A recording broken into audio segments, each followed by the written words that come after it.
দর্শক, জাহান্নামের কুত্তা দেখেছেন? দেখুন এই জাহান্নামের কুত্তা কথা বলছে, কথা বলতে পারে, কথাগুলো শুনুন। ये जो मुस्लिम लोग हैं इनको तो आपको गुमराह करना है ना। इसको आपको कुछ हद तक जाके इसको बेवकूफ भी बनाना पड़ेगा। দেখুন একজন अगर লোক आप জাহান্নামের কুত্তাকে জিজ্ঞাসা করছে যে तुमको तो मुसलमान को गुमराह बनाना है, तो नहीं बनाएगा तो उनका पास चला जाएगा। ये ভোট ব্যাংকের কথা। তারপরে আগে বাড়ি শুনি কি বলছে। बाद में सोचिए आज के दिन में ये सारा इंडिया का मुसलमान लोग मेरा साथ होते हैं। तो जो जुम्मा आया तो किसी को ऐलान नहीं किया, किसी को नहीं बुलाया, खुद 1 लाख लोग सारा स्टेट से मुसलमान लोग आ गया वहाँ जुम्मा के नमाज पढ़ने के लिए। तो मैं এর জাহান্নামের কুত্তা বলছে যে দেখুন, আমি না ডাকাই না বলাই 1 লক্ষ লোক বাবরি মসজিদে নামাজ পড়ার জন্য চলে এসছে।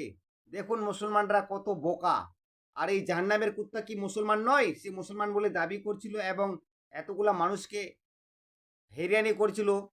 मैं उनको भी बोला, सुरेंद्र जी को बोला मेरा पास पैसा चाहिए, मैं मुसलमान को इकट्ठा करने के लिए उनको चुनाव में দেখুন জাহান্নামের কুত্তা আরো কি বলছে, যে আমার টাকার দরকার, টাকা চাই।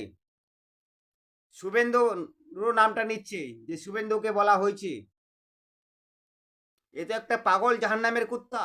কি তোমার কথাবার্তা বুঝতে পারছে না? না, মুসলমানদেরকে